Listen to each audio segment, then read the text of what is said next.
नमस्कार प्रिय विद्यार्थियों, आप सभी का स्वागत है आपके अपने YouTube channel Shukla study point में। मैं शिवम शुक्ला आप सभी दोस्तों का हार्दिक स्वागत करता हूं। आज की वीडियो के माध्यम से हम लोग चर्चा करेंगे समाज शास्त्र के बारे में। बीए के प्रथम वर्ष प्रथम सेमेस्टर में अगर आपने एडमिशन लिया है तो यह वीडियो आपके लिए ही है। 2027, 28, 29, 30 सभी के लिए महत्वपूर्ण है। आप 2027 और 26 की परीक्षा देंगे, लेकिन 27, 28, 29, 30 सभी के लिए ही सिलेबस काम करेगा। समाज शास्त्र के अंतर्गत अगर बीए में आपने एडमिशन लिया है प्रथम सेमेस्टर में, तो आपको दोस्तों introduction to basic concept of sociology के बारे में पढ़ना पड़ता है। यानी समाज शास्त्र की जो मूलभूत अवधारणाएं होती है उनका परिचय आपको समझना होता है। तो इसमें क्या क्या पढ़ना है, सिलेबस को भी मैं दिखा दूंगा आपको। Introduction to basic concept of sociology, BA first semester, समाज शास्त्र यानी सोशियोलॉजी अंग्रेजी में कहा जाता है, उसी की इकाई संख्या 1 को कंप्लीट यूनिट आज के वीडियो के माध्यम से मैं जो है बताऊंगा। यानी ऐसा नहीं कि यूनिट नंबर 1 में दोस्तों कई सारे चैप्टर, कम से कम 5 से 6 चैप्टर आपको मिलेंगे। इकाई संख्या 1 में हम मान करके चलते हैं कि 5 चैप्टर आपको पढ़ने हैं और पांचों चैप्टर को आज के वीडियो के माध्यम से सरल भाषा में सही तरीके से आपको बताने का प्रयास करूंगा। वही चीजें आपको समझाने का प्रयास करूंगा जो आपकी परीक्षा के लिए बहुत ही महत्वपूर्ण है। और आप आगे चल करके टीजीटी, पीजीटी या और सोशियोलॉजी सीएमए करना चाहते हैं तो उसके लिए भी आपके लिए बढ़िया बेटर क्वालिटी का कंटेंट तैयार किया गया है। हैंड रिटन नोट्स आपके लिए तैयार किया गया दोस्तों, जिसको अगर आप पढ़ लेंगे तो आपको कहीं पर भटकने की कोई जरूरत नहीं पड़ेगी, किताब और सीरीज खरीदने की कोई जरूरत नहीं पड़ेगी। सरल भाषा में आपको पूरी जानकारी मैं समझाऊंगा। सबसे इंपॉर्टेंट बात यह है कि ऑब्जेक्टिव टाइप के प्रश्न भी रख दिए गए हैं, जैसे कि अब इकाई संख्या 1 के जो छठे छठे क्वेश्चंस हैं, 20 ऑब्जेक्टिव क्वेश्चंस जो इकाई संख्या 1 में पूछे जाने वाले हैं परीक्षा में, उनको भी रख दिया गया है। यानी कि यूनिट समझे और यूनिट के बाद में तुरंत आप ऑब्जेक्टिव प्रश्नों को समझे। ध्यान दे दोस्तों, मैं कुछ चीजों को सेक्रीफाइस कर रहा हूं आपके लिए, क्योंकि मैं चाहता तो इसी यूनिट को एक चैप्टर 1, चैप्टर 2, चैप्टर 3, 4, 5 यानी 5 चैप्टर में इकाई संख्या 1 को ही पढ़ाता। ऐसे में आप कई वीडियोस में भ्रमित हो जाते, क्या पढ़ना है, कैसे पढ़ना है। लेकिन मैं चाहता हूं कि हर एक यूनिट की एक एक वीडियो बनाई जाए, और हो सकता है बहुत अधिक बड़ा यूनिट है तो 2 वीडियोस, बस इससे ऊपर नहीं होगा।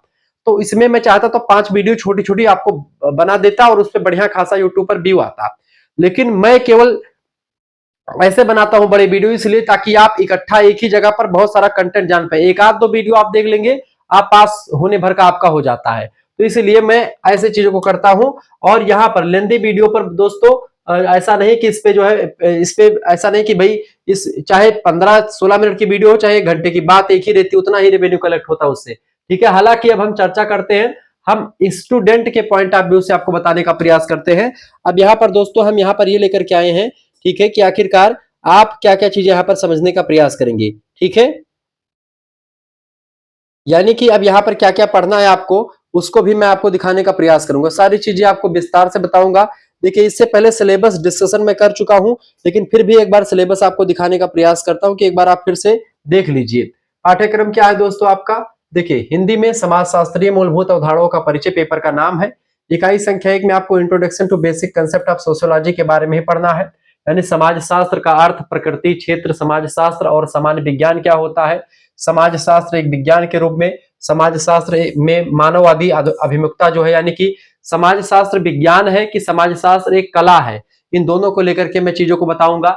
भारत में समाज शास्त्र का इतिहास और उसका विकास कैसे हुआ, इस चीज पर भी फोकस करना है। तो कुल मिलाकर के यानी इकाई संख्या 1 में आपको समाज शास्त्र का अर्थ परिभाषा, ठीक है, और प्रकृति विषय क्षेत्र, इसको एक चैप्टर में हम पढ़ते हैं। समाज शास्त्र और समान विज्ञान दूसरा चैप्टर, समाज शास्त्र एक विज्ञान के रूप में तीसरा चैप्टर, समाज शास्त्र एक मानववादी अभिमुखता चौथा चैप्टर, भारत में समाज शास्त्र का इतिहास और विकास पांचवा चैप्टर। ये 5 चैप्टर को एक ही वीडियो के माध्यम से, आज की वीडियो के माध्यम से हम समझेंगे। वहीं दूसरी इकाई के अंतर्गत दोस्तों आपको क्या पढ़ना है, दूसरी इकाई के अंतर्गत आपको sociology and other social sciences, यानी कि समाज शास्त्र और अन्य सामाजिक विज्ञान के साथ उसका क्या संबंध है और क्या डिफरेंस है दोनों में। जैसे मानव शास्त्र से समाज शास्त्र का संबंध और अंतर, अर्थशास्त्र से संबंध और अंतर, इतिहास से संबंध और अंतर, मनोविज्ञान से, राजनीति विज्ञान से, इन सभी के साथ समाज शास्त्र का कैसा संबंध रहा है और क्या डिफरेंस है दोनों विषयों में, इस चीज के बारे में आपको पढ़ना होता है। तो मैं बहुत ही बारीकी के साथ इस पर फोकस करूंगा। ठीक है, घबराने की आपको बिल्कुल जरूरत नहीं है। बहुत ही उच्च क्वालिटी का, उच्च स्तर का कंटेंट आपके लिए तैयार किया जा रहा है, जो कि आपको मिलेगा। तो ये हैंड रिटन नोट्स है दोस्तों, जो आपकी परीक्षा के लिए बहुत ही बेस्ट होंगे। अभी और भी उच्च क्वालिटी के नोट्स आपके लिए रखे गए हैं। तीसरा दोस्तों, बेसिक कंसेप्ट आपको पढ़ना है, मूलभूत अवधारणाएं। बेसिक कंसेप्ट जो समाज शास्त्र के हैं उसमें समाज यानी सोसाइटी किसे कहते हैं, समाज का अर्थ, परिभाषा, विशेषता, तीनों से प्रश्न खूब आते हैं।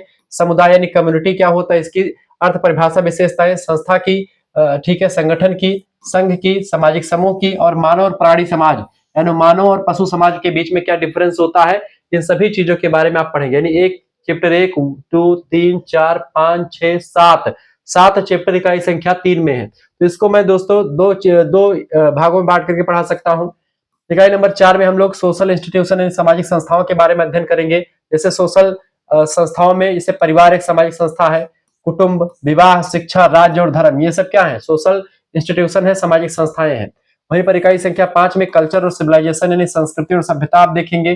जैसे संस्कृति यानी कल्चर क्या है, सभ्यता यानी सिविलाइजेशन किसे कहते हैं, बहुसंस्कृतिवाद, ठीक है, जिसमें बहुत सारी संस्कृतियां आपस में मिलजुल करके रहती हैं, सांस्कृतिक सापेक्षवाद और संस्कृति का प्रसार कैसे होता है, उन चीजों पर हम फोकस करेंगे। यानी सभी चैप्टर्स को बारीकी के साथ सरल भाषा में हैंड रिटन नोट्स के साथ सभी इकाइयों के इन सभी के नोट्स आपको मिलेंगे। अभी मैं नोट्स की क्वालिटी आपको दिखाऊंगा, आप मजा आ जाएगा पढ़ करके आपको। सोशियल कल्चर प्रोसेस, समाज सांस्कृतिक प्रक्रियाएं, जैसे सहयोग क्या है, समाज में सहयोग, संघर्ष, प्रतिस्पर्धा, समायोजन, आत्मसातीकरण और एकीकरण, ये ऐसे टॉपिक्स हैं, इनके बारे में आपको पढ़ना, परीक्षा में खूब प्रश्न आते हैं यहाँ से, ठीक है। Social structure, status and role, सामाजिक संरचना, स्थिति और भूमिका, सामाजिक संरचना क्या है, सामाजिक स्थिति किसे कहते हैं, सामाजिक भूमिका क्या है, सामाजिक मानदंड, समाज में लोकाचार और मूल्य क्या होते हैं, सामाजिक प्रतिबंध क्या होते हैं, इन चीजों पर हम फोकस करेंगे। इकाई संख्या 8 में दोस्तों हम लोग क्या देखेंगे, इकाई संख्या 8 में आप लोग देखिए बोर्ड पर आपको दिख रहा होगा, इकाई संख्या दोस्तों हम लोग 8 में सोशल स्ट्राटिफिकेशन, सामाजिक स्तरीकरण के बारे में देखेंगे।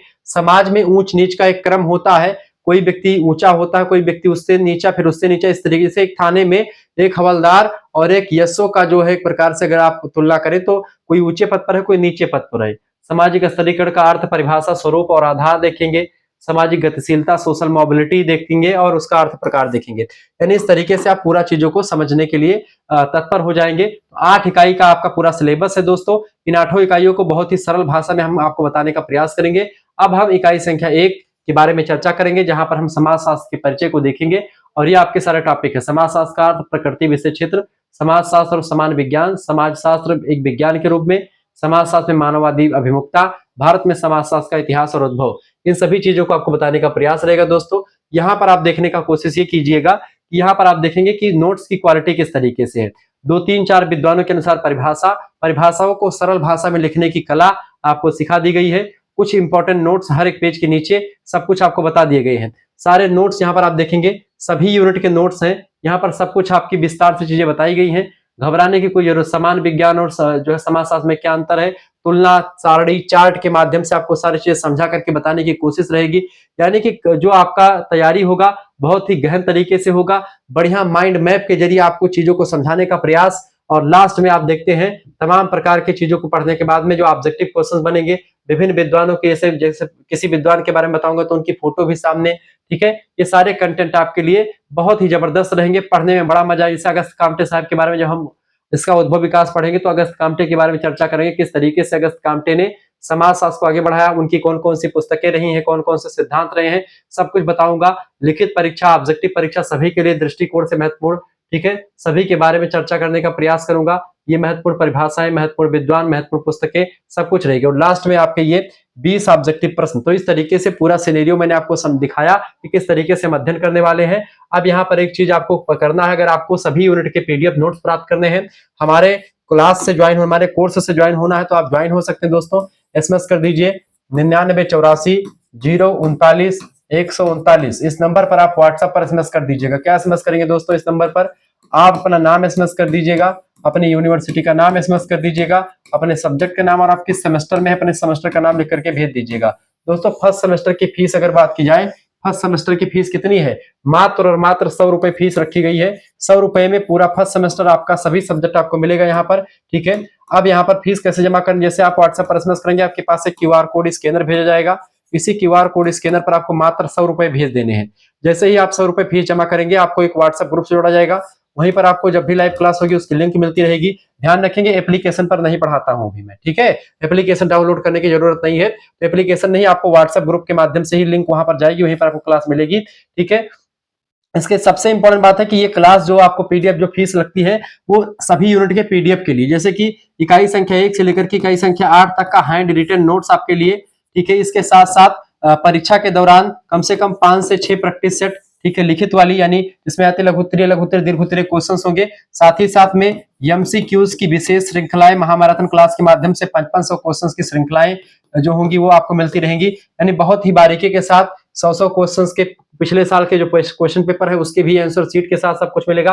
पिछले साल के क्वेश्चन पेपर का सॉल्यूशन लिखित वाले भी सारी चीजें यहाँ पर आपको मिलेंगी। केवल एक सब्जेक्ट समाज शास्त्र की ही नहीं दोस्तों, बल्कि समाज शास्त्र के अलावा आपका ऐसे पॉलिटिकल साइंस है, हिस्ट्री है, शिक्षा शास्त्र है, समाज शास्त्र है, या आपका हिंदी है, संस्कृत है और ज्योग्राफी है, ठीक है, या कोई भी और अदर सब्जेक्ट आपके हैं, तो उन सभी सब्जेक्ट यानी कि सभी विषय दोस्तों, सभी विषय की तैयारी मात्र और मात्र कितने रुपए में, 100 रुपए फीस में आपके लिए करवाई जा रही है। जिन बच्चों को जुड़ना जुड़ सकते हैं। 100 रुपए फीस आपको कैसे जमा करना है, स्कैनर पर आपको फीस जमा कर देने हैं, या फीस आप खुद भी जमा कर सकते हैं अगर आप ऑनलाइन माध्यम चलाते हैं। अगर नहीं यूज करते हैं ऑनलाइन माध्यम दोस्तों, तो आपके घर में कोई ऑनलाइन चलाता होगा, उनसे आप फीस जमा करवा दीजिए। मात्र 100 रुपए में 6 महीने तक आप यानी 1 सेमेस्टर पढ़ेंगे। अब चूंकि क्या होता है कि आप वीडियो कब देख रहे हैं, तो इसे आप परीक्षा से एक दिन पहले भी जुड़ेंगे तब भी एक फर्स्ट सेमेस्टर ही मिलेगा। अब ये मत सोचो 6 महीने में जोड़ने लगना, क्योंकि 6 महीने का एक सेमेस्टर होता है। जैसे आपने एडमिशन लिया वैसे से आप शुरू कर देंगे तब भी वही उतना ही फीस लगेगा, और परीक्षा से एक दिन पहले लेंगे तब भी 100 रुपए लगेगा। यहाँ पर मतलब ये होता है कि आपको फर्स्ट सेमेस्टर का पूरा कंटेंट यहाँ पर आपको मिलेगा, ठीक है। इसमें को करिकुलर सबसे महत्वपूर्ण बात यह है कि प्राथमिक चिकित्सा और स्वास्थ्य या फूड न्यूट्रिशन हाइजीन जो भी आपका प्रथम सेमेस्टर में को करिकुलर कोर्स होता है, यानी अनिवार्य पेपर एक होता है आपका, जिसकी परीक्षा ऑब्जेक्टिव होती है, 100 ऑब्जेक्टिव प्रश्न आते हैं, ठीक है। उसके कम से कम 10 प्रैक्टिस सेट मैं आपको दूंगा आंसर शीट के साथ, पिछले कई सालों के क्वेश्चन पेपर का सॉल्यूशन सब कुछ आपको मिलेगा इकट्ठा इसी पैसे में। 100 रुपए फीस में ही सारी चीजें आपको मिल जाएगी, मेजर माइनर को करिकुलर तीनों सब्जेक्ट की, ठीक है। तो ये चीजें आपके लिए बड़ी बेटर है। अच्छा, अब एक ऑफर भी आपके लिए लॉन्च कर दिया गया है। जैसे जो बच्चा केवल फर्स्ट सेमेस्टर का फीस जमा करेगा तो 100 रुपए लगेगा, बाद में फिर वो सेकंड सेमेस्टर पढ़ना का इच्छुक होगा तो फिर 100 रुपए उसको देने पड़ेंगे। तो आपको इकट्ठा अगर फीस जमा करेंगे तो आपके लिए फायदा ये रहेगा कि फर्स्ट एंड सेकंड 2 सेमेस्टर का फीस, यानी एक ईयर में 2 सेमेस्टर होते हैं आपका। फर्स्ट सेमेस्टर का पेपर नवंबर दिसंबर में होगा, और सेकंड सेमेस्टर का जो आपका पेपर होगा दोस्तों वो मई और जून के आसपास होगा, ठीक है। तो फर्स्ट एंड सेकंड दोनों सेमेस्टर का इकट्ठा फीस अगर आप जमा कर देंगे तो पहले फर्स्ट सेमेस्टर का आपका पढ़ाया जाएगा, और जब फर्स्ट सेमेस्टर का पेपर जैसे होगा वैसे सेकंड सेमेस्टर के ग्रुप में आपको जोड़ दिया जाएगा। जिनका फीस जमा रहेगा तो वो जुड़ जाएंगे, और उसके बाद में सेकंड सेमेस्टर की शुरुआत से क्लास भी उनको मिलती रहेगी। तो ये आपका फायदा रहेगा, और 150 रुपए में पूरा 1 साल तक आप इसमें पढ़ते रहेंगे। मेरे हिसाब से सबसे बेस्ट तरीका आपका होता है 150 रुपए वाला कोर्स ज्वाइन कर ले। 150 रुपए में क्या हो जाएगा दोस्तों, फर्स्ट एंड सेकंड दोनों सेमेस्टर का फीस आपका कंप्लीट हो जाता है, यानी 1 साल तक की फीस आपकी जमा हो जाती है। यानी कि अगर अभी आप फीस जमा करते हैं तो आप 2027 जून तक, जुलाई तक या जून तक मान सकते हैं, जून तक आपकी फीस कंप्लीट मानी जाएगी, ठीक है। जून तक आपको यानी उसमें पढ़ाया जाएगा, सेकंड सेमेस्टर के पेपर तक आपको पूरा पढ़ाया जाएगा। तो इसमें सभी सब्जेक्ट आपको मिलेगा। अच्छा, हमारा कोर्स क्यों ज्वाइन करना चाहिए? किताब और सीरीज से सस्ता है और सबसे इफेक्टिव है, क्योंकि यहां पर मैं इंपॉर्टेंट चीजों को बताता हूं जो आपकी परीक्षा के लिए बहुत ही इंपॉर्टेंट होती हैं और समझ में आता है, क्योंकि सरल भाषा में बताता हूं। एक किताब का दाम कम से कम 150 रुपए से नीचे किताब नहीं आती, तो किताब छोड़ ही दीजिए। बहुत सारे बच्चे जो सीरीज खरीदते हैं उनके लिए मैं बताता हूं। सीरीज भी एक सब्जेक्ट की सीरीज दोस्तों कितने की आती है? एक सब्जेक्ट की सीरीज आती है आपकी 60 रुपए की। 60 रुपए की सीरीज कम से कम 5 विषय की आपको खरीदनी पड़ती फर्स्ट सेमेस्टर में, को करिकुलर मेजर माइनर मिला करके। तो 6 पंचे 30, 300 रुपए की एक सेमेस्टर में आप सीरीज खरीदते हैं, और एक सेमेस्टर का यहाँ पर शुक्ला डिपार्टमेंट के कोर्स में कितना दाम है? 100 रुपए, जिसमें सभी यूनिट के आपको नोट्स मिलते हैं, ऑब्जेक्टिव लिखित सब कुछ मिलते हैं। सीरीज में आपको केवल ऑब्जेक्टिव मिलेगा तो ऑब्जेक्टिव मिलेगा, लिखित मिलेगा तो लिखित मिलेगा, दोनों आपको नहीं मिलेंगे। बहरहाल पिछले साल के क्वेश्चन पेपर भी सीरीज में आपको नहीं मिलते हैं, जो हमारे यहाँ पर आपको मिल जाते हैं, ठीक है। उसका सोल्यूशन मिल जाता है और तमाम सारी चीजें, और जो आपको जानकारी चाहिए होती है हम आपको देते रहते हैं। आप हमसे डायरेक्टली जुड़ने का आपको अवसर मिलता है, ठीक है। दूसरी बात यहां पर यह है दोस्तों कि अगर आप 2 सेमेस्टर का सीरीज का दाम जोड़े, 2 सेमेस्टर, एक सेमेस्टर में 300, दूसरे सेमेस्टर में 600 रुपए आपके खर्च हो जाते हैं कुल मिलाकर के टोटल। एक साल तक 200 रुपए की आप सीरीज खरीदना, 600 रुपए की सीरीज आप पे करते हैं। केवल 150 रुपए में आप एक साल तक सीरीज का दाम 600 रुपए बचा सकते हैं, 450 रुपए का आपका फायदा हो रहा है। तो आप इसलिए कोर्स हमारा ज्वाइन करें, ठीक है। और ज्वाइन करेंगे तो आप ही का फायदा होगा, और कहीं पर घबराने की आपको जरूरत नहीं पड़ेगी, सब कुछ आपको मिलेगा, ठीक है।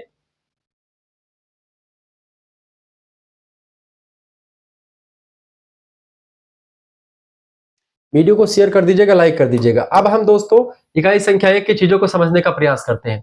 ये पूरी यूनिट को आपको समझाने का प्रयास रहेगा, थोड़ा सा आप सरल भाषा में बताऊंगा, लेकिन कोशिश यही रहेगी पूरी यूनिट को समझाने का प्रयास। अब देखते हैं कहां तक हम सफल हो पाते हैं, ठीक है। अब समझते हैं। समाज शास्त्र का अर्थ हेडिंग डालेंगे, लिखेंगे सभी लोग। आप चाहे तो इसको नोट कर सकते हैं, वरना नोट करने की आवश्यकता नहीं, आप इस पेज को निकलवा भी सकते हैं। अगर आपके पास जो है पैसे रहते हैं तो आप इन पेज को निकलवा लेंगे, तो आप आगे चल करके टीजीटी पीजीटी की तैयारी करेंगे या सोशियोलॉजी सीएमए का एंट्रेंस देने वाले, तो आपके लिए बड़ा बेटर रहेगा। ठीक है। समाज शास्त्र का अर्थ, मीनिंग ऑफ सोशियोलॉजी। समाज शास्त्र शब्द दो शब्दों से मिलकर के बना है, समाज और शास्त्र। समाज का अर्थ होता है लोगों का समूह या उनके पारस्परिक संबंधों का जाल, उसको समाज कहते हैं। शास्त्र का मतलब होता है व्यवस्थित ज्ञान। ठीक है, ये बात आप ध्यान रखेंगे, एक सिस्टमेटिकल ज्ञान। अतः समाज शास्त्र का अर्थ क्या है? समाज तथा मनुष्य के सामाजिक संबंधों का वैज्ञानिक और व्यवस्थित अध्ययन को समाज शास्त्र कहा जाता है। यह दोस्तों दो शब्दों से मिलकर के बना है, और यह दो शब्द आपके कौन कौन से हैं? अलग अलग जगहों के शब्द हैं, जैसे कि एक सोशियस शब्द जो है लैटिन भाषा का शब्द है। आपको मैं थोड़ा सा और सोशियोलॉजी के इतिहास को मैं बताऊंगा तो चर्चा करूंगा, लेकिन फिर भी यहीं पर समझ लीजिए सोशियस और लोगस। देखिए सोशियोलॉजी जो शब्द बना है दोस्तों, सोशियोलॉजी, इस शब्द के इतिहास की तरफ अगर जाए तो दो शब्द हमारे सामने आते हैं। पहला शब्द आता है दोस्तों सोशियस, ठीक है, सोशियस, सोशियस शब्द, और दूसरा शब्द आता है आपका दोस्तों लोगस या लोगास। लोगास शब्द दोस्तों अधिकतर आपको मिल जाएगा, ये ग्रीक भाषा का शब्द है। लोगास शब्द किस भाषा का है दोस्तों? लोगास शब्द आपका ग्रीक भाषा का शब्द है। ठीक है, ग्रीक भाषा का शब्द है लोगास, जिसका मतलब क्या होता है? शास्त्र या विज्ञान। ठीक है, वहीं पर सोशियस शब्द की अगर बात की जाए तो सोशियस शब्द दोस्तों इससे बनता है समाज। ठीक है, यानी सोसाइटी। समाज क्या होता है? सामाजिक संबंधों का जाल होता है, मैकआवर पेज ने कहा, यानी समाज का वैज्ञानिक विधि से, ठीक है, वैज्ञानिक विधि से अध्ययन करना ही इसमें शामिल होता है। तो सोशियस जो है ये शब्द दोस्तों किस भाषा का है, इसको तो मैंने बताना है, ये लैटिन भाषा का शब्द है। ठीक है, कहाँ का है? लैटिन भाषा का शब्द है, और वो ग्रीक भाषा का शब्द है। हमेशा आप देखते हैं शास्त्र या विज्ञान, जो लोगस शब्द है इससे बनता है लोजी शब्द। ठीक है, लोजी का मतलब होता है शास्त्र या विज्ञान। तो लोजी शब्द जो भी आपको बनेगा, जहां पर भी आपको लोजी शब्द दिखे, इसका मतलब वो लोगस यानी ग्रीक भाषा से बना हुआ है। ठीक है, समाज शब्द जो सोशियल शब्द बना हुआ है, ये दोस्तों किससे बना हुआ है? सोशियल शब्द बना हुआ है आपका लैटिन भाषा से, जिसका मतलब होता है समाज। ठीक है, ये बात आप ध्यान रखेंगे। क्लियर? आगे बढ़ने का प्रयास करते हैं और भी चीजों को जानने का प्रयास करते हैं।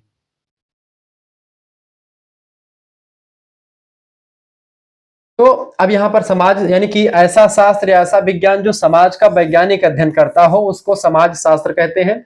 और सोशियोलॉजी शब्द को किसने दिया था? 1838 ईस्वी में। ठीक है, किसने दिया था? अगस्त काम्टे साहब ने दिया था। किसने दिया था? अगस्त काम्ट नाम के एक विद्वान है, अगस्त काम्टे 1838 में इन्होंने क्या दिया था? इसको समाज शास्त्र कहा था, सोशियोलॉजी को। इससे पहले इसको सामाजिक भौतिकी कहा जाता था। ठीक है, सामाजिक भौतिकी, सोशियो फिजिक्स अंग्रेजी में कहते थे 1838 से पहले, और यह नाम भी अगस्त काम्टे साहब ने ही दिया था। इसीलिए अगस्त काम्ट को दोस्तों क्या माना जाता है? समाज शास्त्र का जनक माना जाता है। क्या माना जाता है? समाज शास्त्र का जनक माना जाता है। क्यों माना जाता है? चूंकि उन्होंने समाज शास्त्र को सोशियोलॉजी कहा।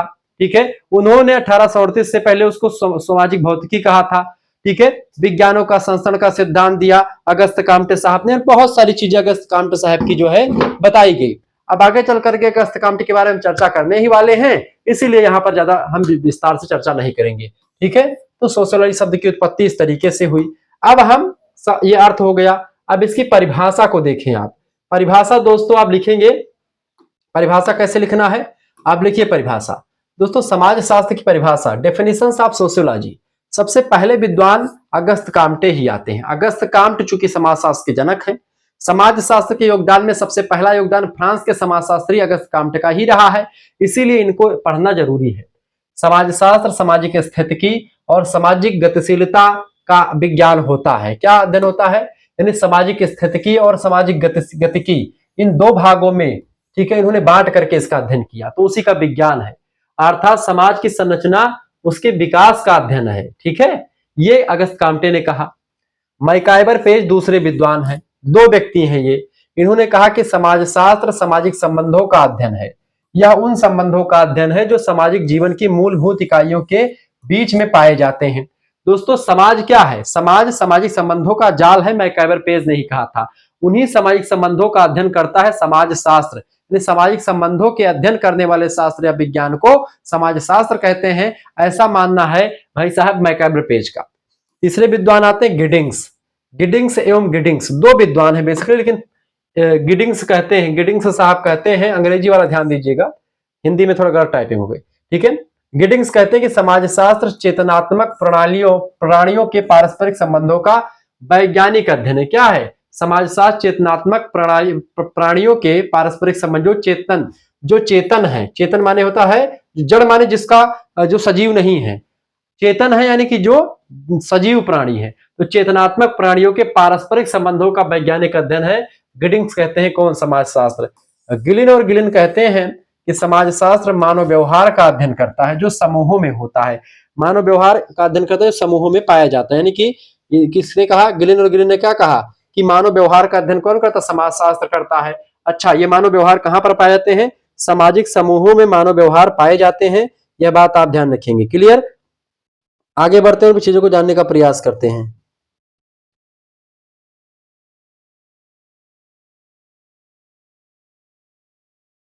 अब समाजशास्त्र का अध्ययन केवल व्यक्ति का नहीं बल्कि व्यक्ति और समाज के बीच जो जटिल संबंध होते हैं उनका अध्ययन करना होता है। बेसिकली कहें तो कहने का मतलब यह है कि समाज जो होता है मनुष्य का व्यवहार का अध्ययन, सामाजिक संबंधों का अध्ययन, इन सब का अध्ययन करता है, ठीक है। सामाजिक समूहों में जो पाया जाता है ऐसे व्यवहारों का भी अध्ययन करता है, ये होता है आपका समाजशास्त्र, ठीक है। हमारा दूसरा चैनल है को करिकुलर मास्टर, जहां पर को करिकुलर की परीक्षाओं की तैयारी बहुत ही धाकड़ अंदाज में करवाई जाती है। आप इस चैनल को सब्सक्राइब कर लीजिएगा। वहीं पर बीए करेकर चैनल को सब्सक्राइब कर लीजिएगा, यहाँ पर भी बहुत सारी चीजें आपको मिलती रहती हैं, ठीक है। अब आगे बढ़ते दोस्तों, अगला समाजशास्त्र की तो अर्थ और परिभाषा आपने समझ लिया। अब समाजशास्त्र की प्रकृति को थोड़ा सा जान लेते हैं, ठीक है।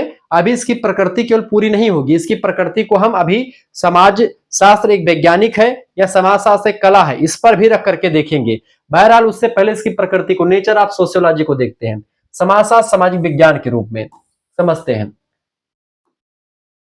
समाजशास्त्र सामाजिक विज्ञानों में से एक है, यानी सोशल साइंस में से एक है और सबसे नया विज्ञान है, ऐसा अगस्त काम्टे कहते हैं।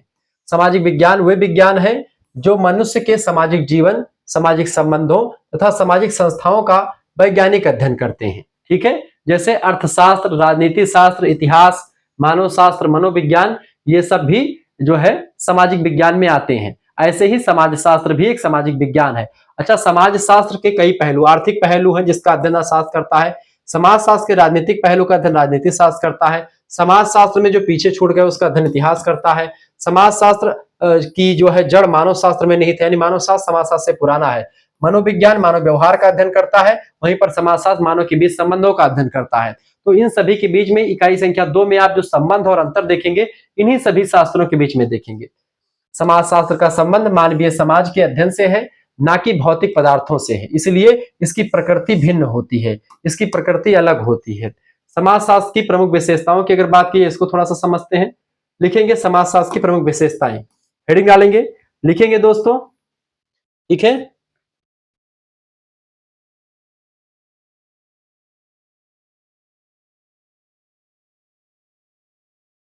दूसरा आपका है समाजशास्त्र की विशेषताएं।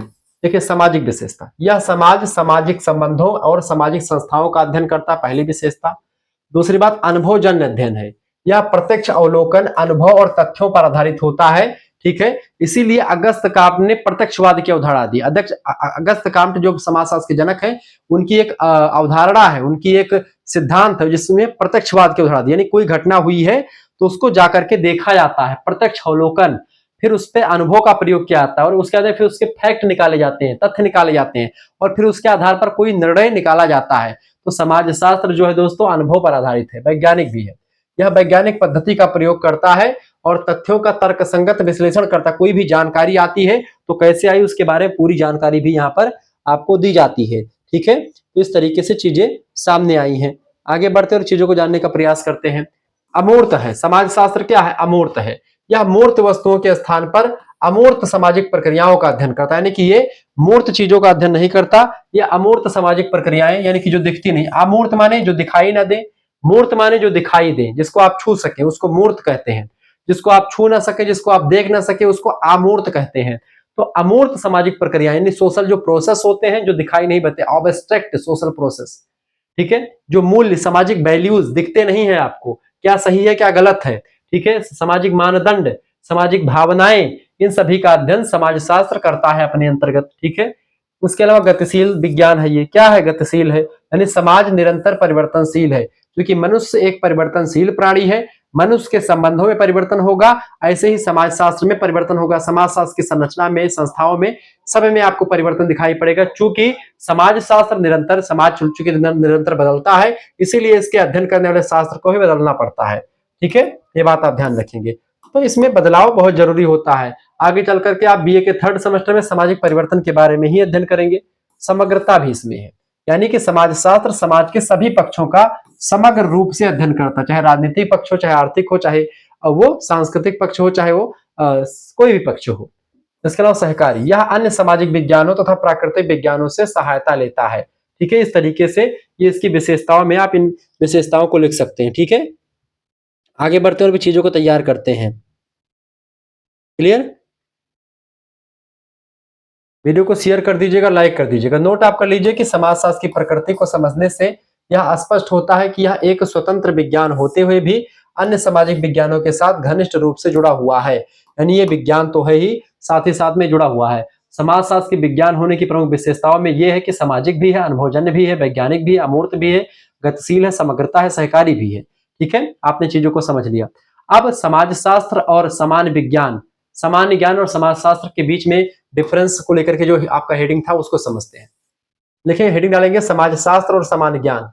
समाजशास्त्र एक व्यवस्थित, तार्किक और वैज्ञानिक अध्ययन है, जबकि सामान्य ज्ञान दैनिक अनुभवों, परंपराओं और व्यक्तिगत धारणाओं पर आधारित होता है। सामान्य ज्ञान दोस्तों दैनिक अनुभव, रोज का अनुभव जो होता है उस पर, जो आपके ट्रेडिशन है, परंपराएं हैं और व्यक्तिगत जो कॉन्सेप्ट होते हैं उन पर आधारित होता है, लेकिन वैज्ञानिक नहीं होता है सामान्य ज्ञान आपका। समाजशास्त्र एक व्यवस्थित है यानी सिस्टमेटिकल है, तार्किक है, वैज्ञानिक अध्ययन है, ठीक है। विज्ञान क्या होता है? सुसंगठित, सुव्यवस्थित एवं क्रमबद्ध ज्ञान को विज्ञान कहते हैं। तो सामान्य विज्ञान दोस्तों जो होता है दैनिक अनुभव, परंपरा और व्यक्तिगत धारणाओं पर आधारित होता है, जबकि समाजशास्त्र व्यवस्थित, तार्किक और वैज्ञानिक अध्ययन होता है, ठीक है। ये बात आप ध्यान रखेंगे। आगे देखते हैं और भी चीजों को जानने का प्रयास करते हैं। दोनों में कुछ समानताएं अवश्य है, परंतु अध्ययन की पद्धति, उद्देश्य तथा निष्कर्ष प्राप्त करने की प्रक्रिया में स्पष्ट अंतर पाया जाता है। आइए एक तुलना कर लेते हैं दोनों की, समाजशास्त्र सामान्य विज्ञान की, अलग अलग आधारों पर। जैसे अगर हम आधार रखें, पहला चीज है कि सामान्य ज्ञान का क्या आधार है? Common science. देखिए, यह दैनिक अनुभवों, व्यक्तिगत धारणाओं और परंपराओं पर आधारित होता है सामान्य ज्ञान, जबकि सोशियोलॉजी वैज्ञानिक विधि, अवलोकन, तर्क और अनुसंधान पर यानी कि रिसर्च पर आधारित होता है, ठीक है। वहीं पर और थोड़ा सा आगे बढ़े तो दूसरा है प्रकृति।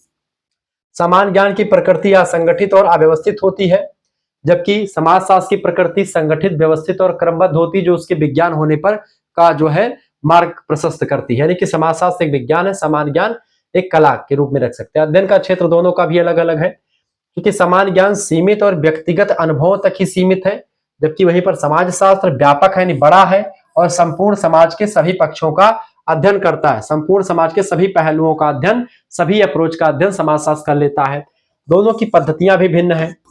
सामान्य ज्ञान दोस्तों निश्चित पद्धति का अभाव होता है, यानी कोई निश्चित पद्धति इसकी नहीं होती, बदलती रहती, पद्धतियां कोई फिक्स नहीं होती है, जबकि समाजशास्त्र वैज्ञानिक पद्धति का उपयोग करता है और इसकी पद्धति भिन्न होती है। यह बात आप ध्यान रखेंगे। निष्कर्ष की अगर बात की तो निष्कर्ष अनुमानात्मक एवं अस्थायी होते हैं, ठीक है। सामान्य ज्ञान की अगर बात की है तो इसका निष्कर्ष क्या होता है? अनुमान के आधार पर होता है और अस्थायी होता है। ये बदल भी सकता है, गलत भी हो सकता है, लेकिन जो समाजशास्त्र का निष्कर्ष है वो परीक्षणीय होता है, उसको आप टेस्ट कर सकते हैं, दोबारा जांच कर सकते हैं। तथ्य यानी फैक्ट से भरपूर होता है, तथ्य परक होता है, सही होता है और इस पर विश्वास किया जा सकता है, यानी विश्वसनीय होता है समाजशास्त्र का जो एक प्रकार से प्रकृति है। तो इस तरीके से आपने दोनों के बीच में डिफरेंस समझा। अब उद्देश्य देखिए, उद्देश्य क्या है दोस्तों? सामान्य ज्ञान का उद्देश्य है केवल दैनिक जीवन की जो समस्याएं हैं उसका समाधान किया जाए, यानी कि आज जो समस्या है उसका समाधान आज ही कर ले, ये आपको सामान्य ज्ञान बताता है। जबकि समाजशास्त्र का उद्देश्य होता है समाज को समझना तथा सामाजिक समस्याओं का वैज्ञानिक समाधान प्रस्तुत करना, ताकि वो समस्या भविष्य में भी आए तो उसका समाधान किया जा सके, ठीक है। अगला 7वां है सार्वभौमिकता, यानी यह सार्वभौमिक नहीं होता, स्थान और समय के अनुसार बदल जाता है सामान्य ज्ञान, जबकि समाज शास्त्र के नियम जो होते हैं सार्वभौमिक होते हैं, किसी भी समाज पर लागू किया जा सकता है समाज शास्त्र के नियमों को। ठीक है, उदाहरण के रूप में समझे, जैसे कि अगर सामान्य ज्ञान क्या है, जैसे लड़के पढ़ाई में लड़कियों से बेहतर होते हैं, ये सामान्य ज्ञान है। ठीक है, लेकिन समाज शास्त्र क्या कहेगा, शिक्षा और सामाजिक गतिशीलता के बीच क्या संबंध है, इस पर फोकस करेगा। इस तरीके से दोनों का महत्व अपने अपने स्थान पर है। सामान्य ज्ञान हमें व्यवहारिक जीवन में मार्गदर्शन देता है, जबकि समाज शास्त्र समाज को गहराई से समझने और उसको सुधारने में सहायक होता है। इस तरीके से आपने बहुत सारी चीजों को जान लिया, समझ लिया। ठीक है, अब आगे बढ़ते हैं और भी चीजों को जानने का प्रयास करते हैं। वीडियो को शेयर कर दीजिएगा और लाइक भी कर दीजिएगा, क्योंकि इसी प्रकार से इंफॉर्मेटिव वीडियो में लगातार आपके लिए लाता रहता हूं। ठीक है,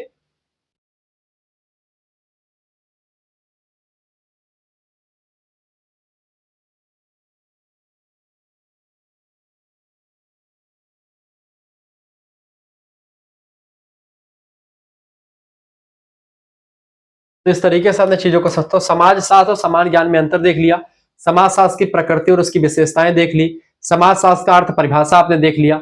अब आगे बढ़ते हैं, समाज शास्त्र को एक विज्ञान के रूप में हम कैसे जो है इसका समर्थन कर सकते हैं कि समाज शास्त्र एक विज्ञान है, इसको लेकर के क्या लॉजिक हम दे सकते हैं, किस तरीके से हम अपनी चीजों को बता सकते हैं कि समाज शास्त्र जो है एक विज्ञान है तो क्यों है। इसके पीछे कई तर्क दे सकते हैं।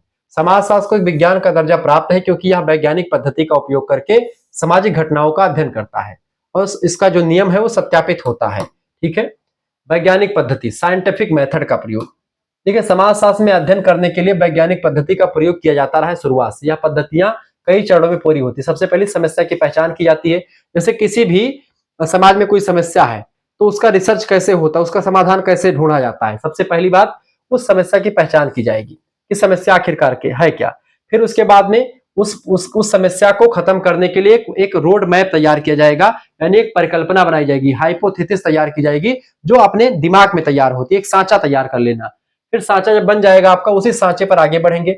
उसी सांचे के अकॉर्डिंग क्या क्या जानकारी हमको इकट्ठा करनी, उस जानकारी को, तथ्य का संकलन करेंगे। जानकारी इकट्ठा हो जाने के बाद में उस जानकारी का विश्लेषण करेंगे, एनालिसिस करेंगे, उस पर बढ़िया से तर्क उतर करके बढ़िया जानकारी इससे कलेक्ट करेंगे। फिर विश्लेषण करने के बाद में जब विश्लेषण हो जाएगा, एनालिसिस कर लेंगे तो जानकारी हमारे पास आ जाएगी। फिर उस जानकारी का निष्कर्ष निकालेंगे, यानी सामान्यीकरण, नियम बनाएंगे। और जब एक प्रकार से निष्कर्ष निकल आएगा, सामान्यीकरण कर लेंगे, फिर सामान्यीकरण के बाद में फिर सिद्धांत का निर्माण होगा। अब जब इस तरीके से इस प्रोसेस से दोस्तों, तो ये वैज्ञानिक चरण है, ये प्रक्रिया, तो इसमें क्या होता है, एक विज्ञान काम करता है। यानी इसमें हमने एक सिस्टमेटिकल वे में आगे बढ़े और हमने यहाँ पर सिद्धांत का निर्माण किया इन प्रक्रियाओं के द्वारा। तो ये प्रक्रियाएं चूंकि वैज्ञानिक थी, सही सही जानकारी इकट्ठा की, इसलिए ये सिद्धांत जो बनेगा वो सही निकलेगा और ये वैज्ञानिक होगा। इस सिद्धांत को बाद में हम इस परिकल्पना पर रख करके, जो हमने परिकल्पना तैयार की थी, क्या यह सिद्धांत इस परिकल्पना को पूरा करता है। जो हमने पहले कल्पना करी थी उसको परिकल्पना, सिद्धांत बनने से पहले की कल्पना को परिकल्पना कहते हैं। उस परिकल्पना को जांच करने के लिए जब सिद्धांत हमारा बन जाता है तो हम यह देखते हैं कि आखिरकार जिस परिकल्पना के आधार पर हम आगे बढ़े थे, क्या जिन उद्देश्यों को ध्यान में रख करके हमने समस्या का समाधान ढूंढना शुरू किया था, क्या वह उद्देश्य पूरा हो रहा है या नहीं पूरा हो रहा है। तो सिद्धांत अगर पूरा कर रहा है तो यानी कि आपका एकदम से परफेक्ट है, बाद में इसकी जांच भी कर सकते हैं। इसी चीज को यहाँ पर और अच्छे तरीके से बताने का प्रयास किया गया, जो मैंने आपको बताया। समस्या की पहचान, किसी सामाजिक घटना या समस्या को स्पष्ट रूप से पहचानना, संभावित उत्तर के रूप में परिकल्पना तैयार करना, परिकल्पना निर्माण, तथ्यों का संकलन, अवलोकन, साक्षात्कार, प्रश्नावली, ये सब विधियां होती हैं, इनके द्वारा हम जानकारी को इकट्ठा करते, डाटा का कलेक्शन करते हैं। फिर भी उसका विश्लेषण, एकत्र तथ्यों का वर्गीकरण करके उसको सारणी में बांट करके उसका एनालिसिस करते हैं। फिर विश्लेषण के आधार पर सामान्य से निष्कर्ष निकालते हैं और निष्कर्ष के आधार पर दोस्तों सिद्धांत का निर्माण करते हैं। व्यापक निष्कर्षों के आधार पर सिद्धांत या नियम बनाते हैं। इस तरीके से आपके लिए बड़ा परफेक्ट चीजें मैंने आपको बता दी। आपको कहीं पर घबराने की जरूरत नहीं, ना तो पढ़ने की जरूरत, मतलब कि आपको कहीं और से पढ़ने की जरूरत है। शुक्ला स्टडी पॉइंट पर सब कुछ आपको मिल जाएगा दोस्तों, और आपको घबराने की बिल्कुल जरूरत नहीं होती है। ठीक है,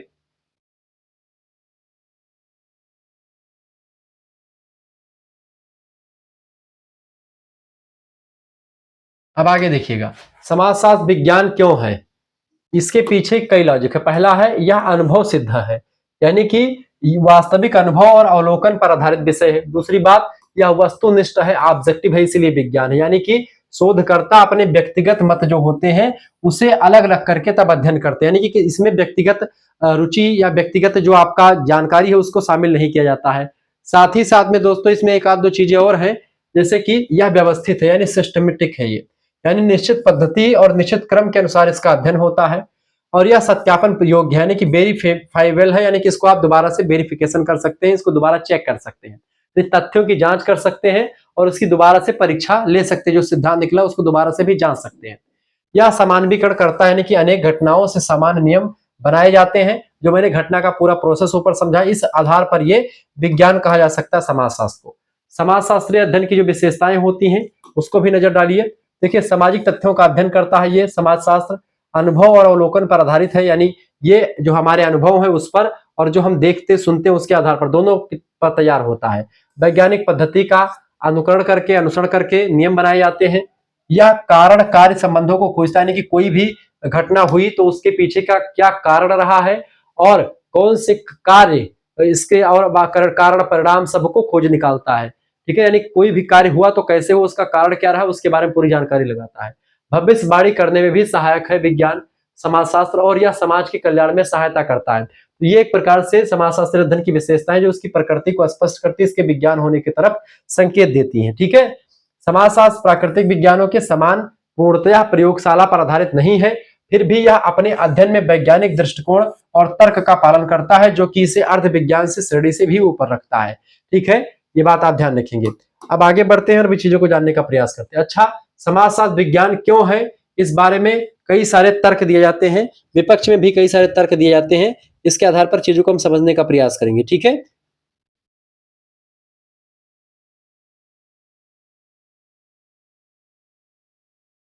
देखिए, अब समाजशास्त्र को विज्ञान सिद्ध करने के पक्ष में अनेक तर्क दिए गए हैं, साथ ही इसकी कुछ सीमाएं भी बताई गई हैं। पहली बात, व्यवस्थित ज्ञान पक्ष में तर्क ये दोस्तों कि ये व्यवस्थित ज्ञान है, सिस्टम से अध्ययन किया जाता है। समाजशास्त्र व्यवस्थित और संगठित ज्ञान प्रदान करता है, इसमें तथ्यों को क्रमबद्ध रूप से एकत्रित, वर्गीकृत और विश्लेषित किया जाता है। पहली बात। दूसरी बात दोस्तों, अनुभव पर आधारित है, यह प्रत्यक्ष अवलोकन, साक्षात्कार, प्रश्नावली आदि के माध्यम से तथ्यों को एकत्र करता है जो अनुभव जन्य होते हैं, यानी अनुभव पर आधारित प्रत्यक्ष अवलोकन देख करके, वहां पर जाकर के इंटरव्यू लेकर के, प्रश्न पूछ करके तमाम माध्यम से जानकारी को हम इकट्ठा करते हैं और अनुभव का भी प्रयोग करते हैं। तो ये अनुभव पर आधारित है दूसरी बात। तीसरा चीज होता है कार्य कारण संबंध, ये भी इसकी विज्ञान होने का फोकस करता है। इन समाज सामाजिक घटनाओं के बीच कार्य कारण संबंधों की खोज करते हैं, जैसे कि गरीबी आई तो गरीबी क्यों आई, तो गरीबी कार्य है और उसका कारण क्या है, गरीबी क्यों आई उसका कारण, अपराध हुआ तो क्यों हुआ, इसको जानने का प्रयास करता है। चौथी बात, समानवीकरण की प्रवृत्ति, यानी यह अनेक घटनाओं के अध्ययन से समान निष्कर्ष बनाता है जो सार्वभौमिक रूप से लागू किए जा सकते हैं। ठीक है, इसके अलावा वैज्ञानिक पद्धति का उपयोग समाजशास्त्र करता है, जैसे इसमें वैज्ञानिक पद्धति के सभी चरणों का उपयोग किया जाता है, जैसे अवलोकन पद्धति, परिकल्पना का निर्माण, जो है विश्लेषण करना हो गया, निष्कर्ष निकालना हो गया। ठीक है, ये सब चीजें आप इसमें कर सकते हैं। ठीक है, तो ये आपकी वैज्ञानिक पद्धति है। इसके अलावा भविष्यवाणी की क्षमता है, यानी समाजशास्त्र कुछ सामाजिक घटनाओं की भविष्यवाणी कर सकता है, जैसे कि जनसंख्या की वृद्धि कितनी होगी कितनी नहीं होगी, बेरोजगारी दर उसके आधार पर कितनी बढ़ेगी कितनी घटेगी, ये भविष्यवाणी कर सकता है ये। ठीक है, इसके अलावा वस्तुनिष्ठता, इसमें व्यक्तिगत पूर्वाग्रहों से मुक्त होकर के तथ्यों का अध्ययन किया जाता है, जिससे निष्कर्ष जो होते निष्पक्ष निष्कर्ष निकलते हैं, किसी लाग लपेट की बात यहाँ पर नहीं होती है। ठीक है, यह बात आप ध्यान रखेंगे।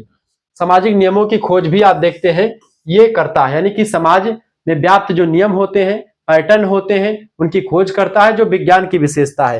ये सारी विशेषताएं दोस्तों विज्ञान की हैं, जिसके बारे में यहाँ पर मैंने आपको समझाया बताया। ठीक है, तो क्लियर हो गया आपका।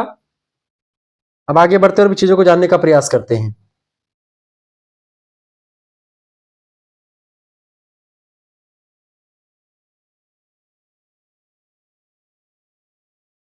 तो इस तरीके से आपने इसके पक्ष में तर्क देखे कि समाजशास्त्र आखिरकार विज्ञान है तो क्यों है, तो इसके पीछे आप ये 8 तर्क दे सकते हैं, जो कि आपकी परीक्षा के लिए इंपॉर्टेंट है।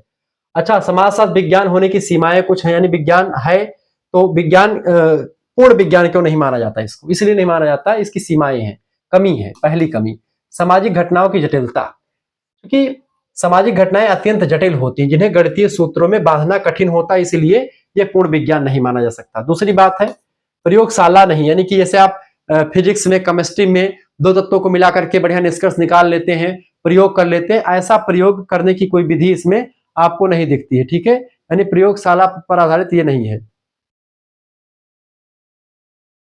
यानी प्रयोगशाला पर आधारित ये विषय नहीं है, प्रयोगशाला इसमें आपको नहीं दिखेगी। ये बात आप ध्यान रखें। क्लियर? क्या होता है दोस्तों, प्रयोगशाला इसमें उसकी कमी होती है, यानी प्राकृतिक नियमों की तरह समाजशास्त्र की कोई प्रयोगशाला नहीं होती है। ठीक है, ये होती इसलिए नियंत्रित परिस्थितियों में प्रयोग करना यहाँ पर संभव नहीं होता है। तो दूसरी इसकी कमी। तीसरी लिमिटेशन यानी कमी ये है समाजशास्त्र की कि मूल्यों से पूर्णतः मुक्त नहीं है। समाजशास्त्री के व्यक्तिगत मूल्य और विचार अध्ययन को प्रभावित कर सकते हैं, इसलिए पूर्ण वस्तुनिष्ठता यहाँ पर कभी कभी संभव नहीं हो पाती, इसलिए इसको पूर्ण विज्ञान कहना तर्क संगत नहीं होता है। चौथी बात है भविष्यवाणी सीमित है इसकी, यानी कि इसकी भविष्यवाणी दोस्तों वो सीमित है, यानी भविष्यवाणी केवल एकाध दो क्षेत्रों में संभव है, सभी क्षेत्रों में भविष्यवाणी ये नहीं कर पाता है। यानी सामाजिक घटनाएं बदलती रहती हैं, इसलिए इनकी सटीक भविष्यवाणी हमेशा संभव नहीं होती, कभी कभी सही होती है, बाकी स्थितियों में सही नहीं हो पाती।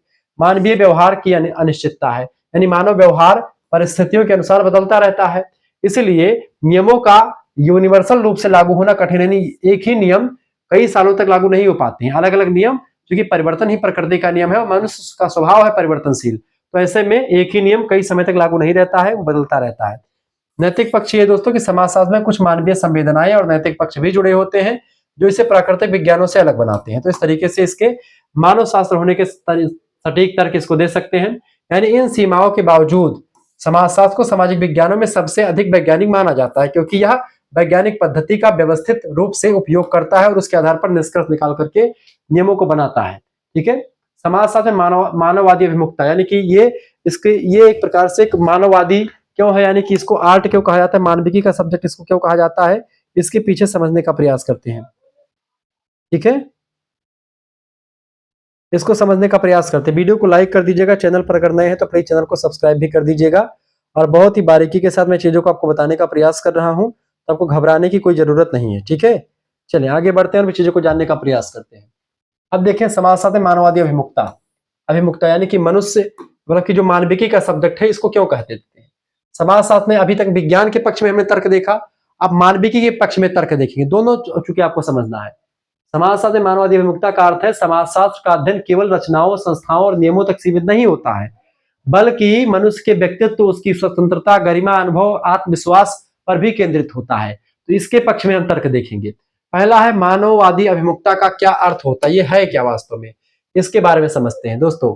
इसका अर्थ ये होता है मानववादी अभिमुखता का कि मानववादी अभिमुखता समाजशास्त्र में वह दृष्टिकोण है जिसमें मनुष्य को समाज का मात्र एक पुर्जा ना मान करके एक सक्रिय, स्वतंत्र, सोचने समझने वाला, मूल्य का निर्माता और रचनात्मक व्यक्ति माना जाता है मनुष्यों को। ठीक है, ये होता है कि मनुष्य की गतिविधियों के आधार पर नियम कायदे जो बदलते हैं वो चीजें शामिल होती है, केवल उसको एक पुर्जा मात्र नहीं माना जाता है। दूसरी बात, अच्छा साइंस में उसको पुर्जा मान करके अध्ययन हो जाता है कि मनुष्य उसमें नेग्लेक्ट हो जाता है।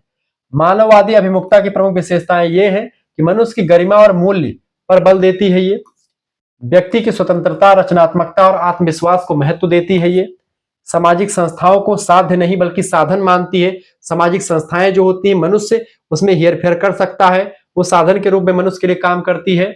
समाज में मानवीय संबंधों की गुणवत्ता को प्रमुखता देती है। सामाजिक परिवर्तन में मानवीय चेतना और सहभागिता पर विश्वास करती है मानवीय अभिमुखता।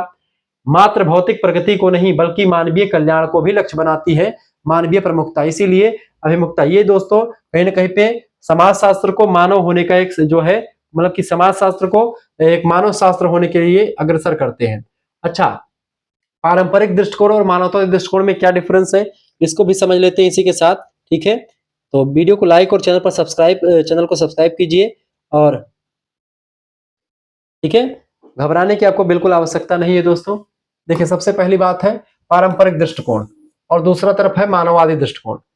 पहला है कि समाज को व्यवस्थाओं, नियमों व संरचनाओं का समूह मानता है पारंपरिक दृष्टिकोण। क्या मानता है?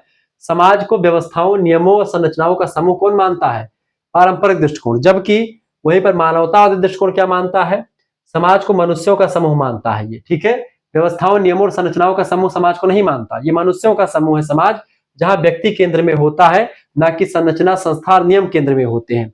ये मानवता दृष्टिकोण में मानव को प्रमुख बताया गया है, और पारंपरिक दृष्टिकोण में दोस्तों सामाजिक रीतियों को, नियम कायदों को, व्यवस्थाओं को बताया गया है केंद्र में। दूसरी बात है व्यक्ति को समाज का उत्पाद मानता है मानव पारंपरिक दृष्टिकोण जो है, जबकि मानवतावादी दृष्टिकोण व्यक्ति को स्वतंत्र, सक्रिय और रचनात्मक मानता है। ये व्यक्ति इसमें प्रमुख होता है, इसमें नियम कायदे प्रमुख होते हैं परंपरा में। तीसरी बात, संस्थाओं और संरचनाओं पर बल देता है पारंपरिक दृष्टिकोण, जबकि मानववादी दृष्टिकोण दोस्तों मानवीय मूल्यों और संबंधों पर अधिक फोकस करता है। वहीं पर नियतिवाद डिटरमिनिज्म पर आधारित, यानी कि नियतिवाद पारंपरिक दृष्टिकोण जो होता है वो नियतिवाद पर, प्रकृति के हिसाब से सब कुछ होता है, उस पर आधारित होता है। जबकि मानववादी दृष्टिकोण स्वतंत्र इच्छा, विकल्प और जिम्मेदारी पर आधारित होता है। ठीक है, इसका लक्ष्य है दोस्तों पारंपरिक दृष्टिकोण का, ट्रेडिशनल पॉइंट ऑफ व्यू का, कि लक्ष्य इसका है व्यवस्था बनाए रखना समाज में। मनुष्य को व्यवस्था से ऊपर नहीं बल्कि व्यवस्था के अंडर में रखकर काम करना होता है पारंपरिक दृष्टिकोण में। जबकि वहीं पर मानववादी दृष्टिकोण बताता है कि मनुष्य जो होता है वो एक प्रकार से मानवीय कल्याण और आत्मविश्वास को बढ़ाना है, ये मनुष्य इसमें केंद्र में होता है। तो इस तरीके से यहाँ पर दोनों चीजों के बारे में हमने अध्ययन देख लिया, दोनों चीजों के बारे में आपने समझ लिया। ठीक है, अब आगे थोड़ा सा और बढ़ते हैं और चीजों को जानने का प्रयास करते हैं। ठीक है, वीडियो को शेयर कर दीजिएगा और लाइक कर दीजिएगा। क्लियर?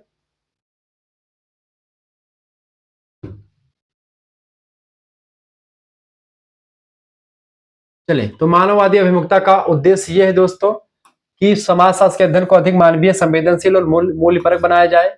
व्यक्ति की समस्याओं को समझ करके उनके समाधान की ओर अग्रसर हुआ जाए। सामाजिक जीवन में स्वतंत्रता, समानता, न्याय और मानवीय गरिमा को बढ़ावा देना। समाजशास्त्र को मानव कल्याण का साधन बनाना, ये सब चीजें इसमें कर सकते हैं। इसके अलावा दोस्तों मानववादी अभिमुखता समाजशास्त्र को एक मानव केंद्रित विज्ञान के रूप में विकसित करने का एक प्रयास होता है, ये बात आप ध्यान रखेंगे। ठीक है, मानववादी दृष्टिकोण के प्रमुख विचारकों की अगर बात की तो मानववादी प्रमुख विचारक जो हैं उसमें विचारकों के नाम में दोस्तों आता, सबसे पहला नाम आता है सी राइट्स मिल का। ठीक है, इनके बारे में समझते हैं। समाज शास्त्र में मानववादी अभिमुखता को विकसित करने में कई विचारकों का योगदान रहा है। इसमें सबसे प्रमुख है दोस्तों C Wright Mills, Peter Berger, एबिक गॉफमैन, कॉल रोजर्स, ये सभी लोग। सी राइट मिल्स के बारे में समझे तो सी राइट मिल्स 1916 में जन्म, 1962 में मृत्यु, एक प्रसिद्ध अमेरिकी समाजशास्त्री थे। इन्होंने समाजशास्त्र में मानववादी अभिमुखता को नई दिशा दी है। प्रमुख रचना इनकी द सोशियोलॉजिकल इमेजिनेशन 1959 में प्रकाशित हुई। मुख्य विचार इनका यह है कि समाजशास्त्र का उद्देश्य केवल तथ्यों का संग्रह नहीं है, बल्कि मनुष्य और समाज के बीच जो संबंध होते हैं उन संबंधों को समझना होता। समाज और मनुष्य के बीच में जो संबंध होते हैं उनके बारे में बताने का काम इन्होंने किया। इसके साथ साथ इन्होंने सामाजिक कल्पना, सोशियोलॉजिकल इमेजिनेशन की संकल्पना दी। इसका मतलब यह है कि व्यक्तिगत अनुभवों को व्यापक सामाजिक संरचनाओं और ऐतिहासिक प्रक्रियाओं से जोड़ करके देखना इन्होंने बताया। ठीक है, ये बात आप ध्यान रखेंगे।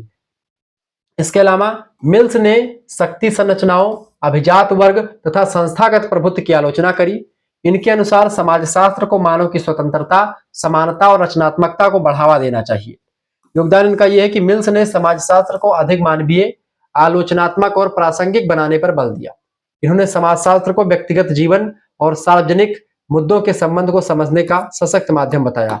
ये विद्वानों के अनुसार कुछ चीजें थी, आप उतना पूछा नहीं जाएगा लेकिन फिर भी मैं आपकी जानकारी के लिए बता दे रहा हूं, उतना इंपॉर्टेंट नहीं है। पीटर बर्जर की अगर बात करें तो पीटर बर्जर 1929 में जन्म, 2017 में मृत्यु, ऑस्ट्रेलियाई अमेरिकी समाजशास्त्री थे। आधुनिक समाजशास्त्र में मानववादी दृष्टिकोण के प्रमुख समर्थक माने जाते हैं। इनकी रचना का नाम है the social construction of reality, 1966 में पुस्तक प्रकाशित हुई। इनके विचार है कि बर्जर के अनुसार समाज वास्तविकता कोई स्थिर या ईश्वर प्रदत्त वस्तु समाज नहीं होता है, बल्कि मनुष्यों के द्वारा सामाजिक अंतरक्रिया और साझा समझ के द्वारा समाज का निर्माण किया गया है। यानी समाज कोई प्रकृति के द्वारा नहीं बनाया गया है, समाज का निर्माण मनुष्यों के द्वारा ही किया गया है, ये इन्होंने बताया। ठीक है, ये बात आप ध्यान रखेंगे। क्लियर? अच्छा, इन्होंने कहा समाज सतत प्रक्रिया है जो 3 चरणों में चलती है। पहला होता है बाहरीकरण, दूसरा होता है वस्तुकरण और तीसरा होता है अंतःस्थायन।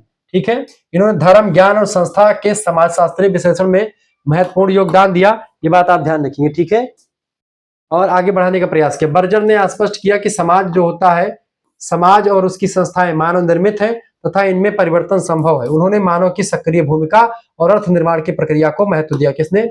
पीटर बर्जर साहब ने। ठीक है, तो इस तरीके से इनके बारे में बताया।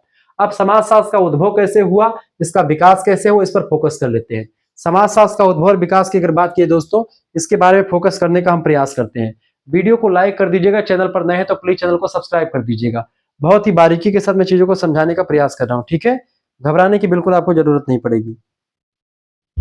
क्लियर? चले, समाजशास्त्र का उद्भव। समाजशास्त्र का उद्भव आधुनिक युग की उपज है। विशेषता यूरोप में उत्पन्न सामाजिक, आर्थिक और राजनीतिक परिवर्तनों की पृष्ठभूमि में इसका विकास हुआ। यूरोप में इसकी उत्पत्ति हुई। समाजशास्त्र का उद्भव 19वीं शताब्दी में यूरोप में हुआ। यूरोप के सामाजिक जीवन में तीव्र परिवर्तन हो रहे थे तमाम प्रकार की, चाहे वो 1800 मतलब कि 1857 की क्रांति तो भारत में हुई, लेकिन उससे पहले आप देखते हैं 1789 में फ्रांस की क्रांति हुई, ठीक है, 1688 की इंग्लैंड में क्रांति हुई। तो फ्रांस में ही आप देखते हैं अगस्त काम्टे के द्वारा समाजशास्त्र की उत्पत्ति हुई सबसे पहले। अब समाज को वैज्ञानिक ढंग से समझने की आवश्यकता महसूस लोगों ने करने लगी कि समाज कैसे बदलाव करता है और समाज क्या है। यूरोप में उत्पत्ति के कई कारण है, जैसे कि पुनर्जागरण हुआ वहां पर, मानव बुद्धि, तर्क और व्यक्तिवाद का विकास हुआ, इसकी वजह से समाज का उद्भव हुआ। दूसरी बात दोस्तों ये है,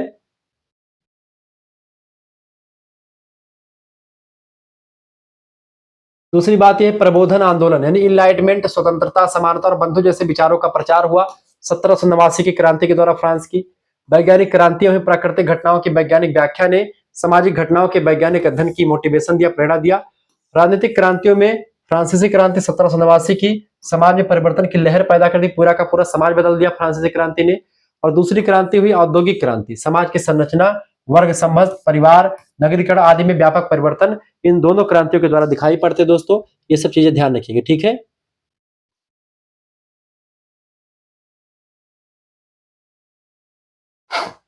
औद्योगिक क्रांति, औद्योगिक क्रांति का योगदान रहा दोस्तों इसके विकास में समाजशास्त्र के। समझ लेते हैं छोटी सी एक सिनेरियो में, आप इसको बीए की 5th सेमेस्टर में या बीए के 5th सेमेस्टर में इसको विस्तार से पढ़ते हैं। 18वीं शताब्दी के उत्तरार्ध में इंग्लैंड से प्रारंभ होकर के यूरोप के अन्य देशों में औद्योगिक क्रांति शुरू हुई, उद्योगों का विकास शुरू हुआ। जो पहले एक काम को 100 लोग मिलकर के करते थे, अब उसी काम को मशीनों ने करना शुरू कर दिया, और मशीनों ने बहुत कम समय में बहुत ही कम जो है वर्कर का प्रयोग करके चीज सारे काम होने लगे। ऐसे में क्या हुआ दोस्तों, ऐसे में तमाम प्रकार की चीजें सामने आई, ठीक है। इस क्रांति ने समाज की आर्थिक, राजनीतिक और सामाजिक संरचना को पूरी तरह से बदल दिया, ठीक है। औद्योगिक क्रांति के पीछे कई सारी विशेषताएं काम करती हैं, जैसे कि दोस्तों पहली विशेषता है मशीनों का व्यापक उपयोग होने लगा।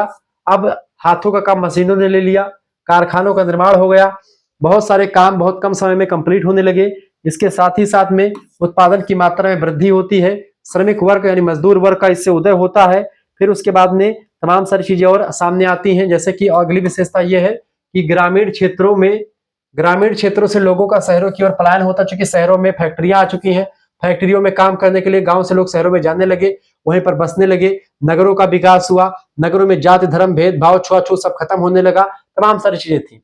पूंजीवाद का विकास होना शुरू हुआ, पारंपरिक सामाजिक संस्थाओं में परिवर्तन आया, अमीरी, गरीबी और वर्ग विभाजन यहाँ से बढ़ चुका था, ठीक है। इस तरीके से ये सारी परिवर्तन आपको दिखाई पड़ते हैं। ये सब परिवर्तन क्यों हुआ? क्रांति की वजह से, ठीक है, कारखानों के विकास की वजह से। औद्योगिक क्रांति का सामाजिक प्रभाव यह पड़ा कि संयुक्त परिवार की जगह अब एकल परिवार का चलन बढ़ गया, क्योंकि संयुक्त परिवार से व्यक्ति यहाँ से जा करके शहरों में बस रहा था। अब शहर में जैसे मान लेते हैं हम कमाने के लिए चले गए, अब मेरा शादी होगी तो मैं अपने बच्चों, बीवी बच्चों को वहीं पर ले जाऊंगा, बसा लूंगा, घर परिवार से कट जाऊंगा, ठीक है, समझ रहे हैं, यानी न्यूक्लियर फैमिली हो जाएगी, हमारी बीबी, हमारे बच्चे और मैं वहां पर रहूंगा और मैं नौकरी करूंगा। ऐसे ही कोई दूसरा भाई है आपका, वो दूसरे शहर में चला गया कमाने के लिए, तो वहां पर जाकर के बस गया। ऐसे में जो गांव का परिवार छोटा हो गया, यानी संयुक्त परिवार जो है छोटा हो, मतलब संयुक्त परिवार से लोग जाकर के छोटी छोटी फैमिली बनने लगी, ठीक है। नगरीकरण का विकास इससे खूब तेजी से विकास हुआ, लोगों के जीवन में भौतिकवाद और व्यक्तिवाद की वृद्धि हुई। लोग सुख सुविधाओं के पीछे भाग रहे थे, लोग केवल अपने बारे में सोच रहे थे, समाज क्या है उससे कोई मतलब नहीं है, अपनी विचारधारा, अपने बारे में ही सोचना व्यक्तिवाद कहलाता है। भौतिकवाद में लोग सुख सुविधाओं की तरफ ज्यादा फोकस करने लगे, विचार, मूल्य, वैल्यू, ट्रेडिशन, परंपरा सब भूल गए, ठीक है। सामाजिक समस्याएं जैसे बेरोजगारी इससे बढ़ी, शोषण, अपराध, अशिक्षा, इन सभी चीजों से बढ़ती चली गई, ठीक है। समाज में सहयोग की भावना कम होकर के प्रतिस्पर्धा की भावना बढ़ती गई, क्योंकि जब मशीनों ने काम ले लिया दोस्तों, तो जो लोग हाथ करघा गांव में जो काम करते थे या जो इधर उधर काम करते थे, कम समय में काम करते थे, पुरानी विधियों से काम करते थे, उनका रोजगार छिन गया, वो बेरोजगार हो गए। ऐसे में गरीबी भी बढ़ती चली गई समाज की, ठीक है, और तमाम सारी चीजें देखने में सामने आई। इन्हीं परिवर्तनों को समझने और उनके कारणों और प्रभावों को वैज्ञानिक तरीके से समझने के लिए समाज शास्त्र का उद्भव 1838 में जो है होता है, ये बात आप ध्यान रखेंगे, ठीक है, और चीजों को जानने का प्रयास करते हैं। अगला क्वेश्चन आपका चुका दोस्तों,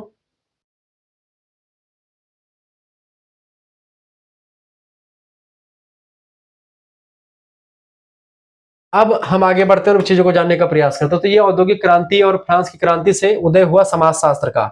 अब अगस्त काम्टे का इसमें क्या योगदान है, इसको समझते हैं। काम्टे को आधुनिक समाजशास्त्र का जनक कहा जाता है। इन्होंने समाजशास्त्र को एक स्वतंत्र वैज्ञानिक विषय के रूप में स्थापित करने का श्रेय इन्हीं को दिया था, इसलिए इनको जनक कहा जाता है। अगस्त काम्टे साहब की आप फोटो देखिए, 1798 में जन्म हुआ, 1857 में इनकी मृत्यु हो जाती है। ठीक है, ये एक प्रकार इनका पूरा नाम था इजिदोर मैरी अगस्त फ्रांसवा जेवियर काम्टे। ठीक है, 19 जनवरी 1798 मॉन्पेलियर फ्रांस में इनका जन्म हुआ। 5 सितंबर 1857 पेरिस यानी फ्रांस में इनकी मृत्यु हुई। इनके जन्म और मृत्यु से कई प्रश्न बनते रहते हैं। वो एक फ्रांसीसी दार्शनिक, समाज विचारक और समाजशास्त्री थे। प्रारंभ में इन्होंने सेठ साइमन के सहायक के रूप में काम किया। बाद में इन्होंने अपना स्वतंत्र विचार विकसित किया और समाजशास्त्र को वैज्ञानिक रूप देने का कार्य इन्होंने किया। ठीक है, समाजशास्त्र के जनक इनको कहा जाता है। जनक इसलिए कहते हैं दोस्तों क्योंकि काम्टे ने सर्वप्रथम सोशियोलॉजी शब्द का प्रयोग किया। इन्होंने समाजशास्त्र को एक स्वतंत्र विषय के रूप में व्यवस्थित किया, इसलिए इन्हें आधुनिक समाजशास्त्र का जनक या समाजशास्त्र का जनक कहा जाता है। इन्होंने समाजशास्त्र का उद्देश्य समाज का वैज्ञानिक अध्ययन करना बताया।